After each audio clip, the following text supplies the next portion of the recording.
Maya didn't know it yet, but the video had already begun to circulate on social media.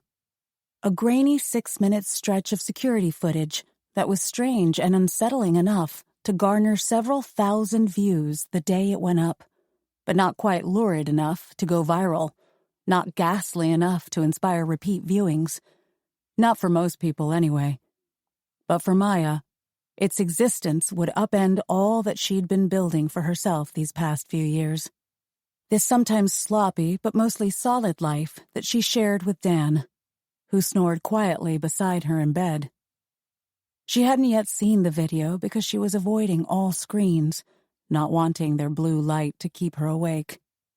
She had tried everything to sleep: Benadryl, melatonin, counting backward from 100 down to 1. She had turned the clock around, taken a bath and some cough syrup, but none of it helped. This was her third sleepless night in a row.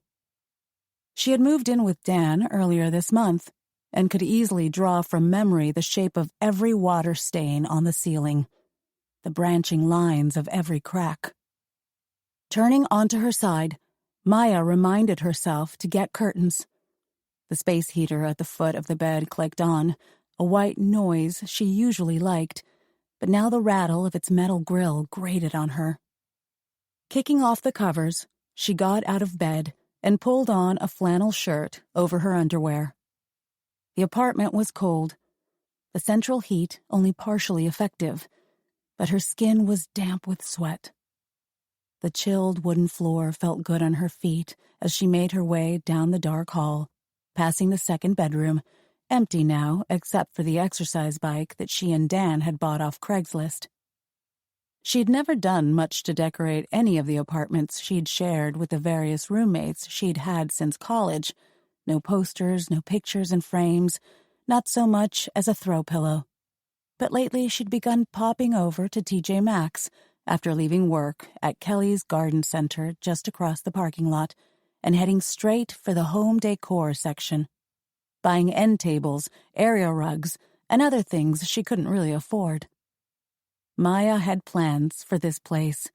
She was determined for it to feel like home.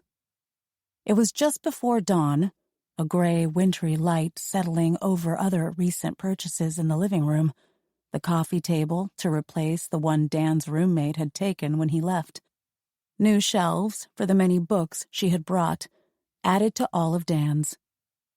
A new-to-them couch, dark green velvet. And hanging on the wall above it, the one decorative item she'd brought with her, the only art she'd held on to for the past 7 years.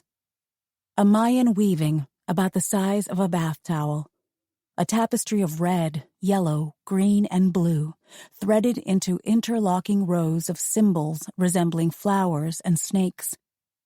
This was more than a decoration to Maya. She didn't know what the symbols stood for exactly, but she knew that somewhere in the mountains of Guatemala lived people who could read them. She passed by the tapestry in the dark on her way to the kitchen. The sink held the night's dirty dishes, plates splattered with bolognese. She loved cooking with Dan in their new kitchen, and the food had been fragrant with garlic and fresh tomatoes, but it hadn't tasted right. Or maybe she just wasn't hungry. Or maybe her stomach had been clenched like a fist. Dan had asked if anything was wrong. She had told him she was fine, but she wasn't. Opening a cabinet, she pushed aside a few coffee mugs, tumblers, and wine glasses until she found what she was looking for. A shot glass. A single ounce.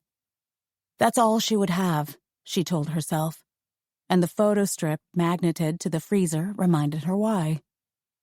The photos were from last Halloween, taken in a photo booth at the bar where they'd spent the night dancing with friends. Maya had gone as Fairy Witch, a character she'd invented while scouring Goodwill for a costume at the last minute. She wore a glittery pair of wings, a pointy black hat, a blue dress with sequins on the collar, and somehow this had landed her second place in the costume contest.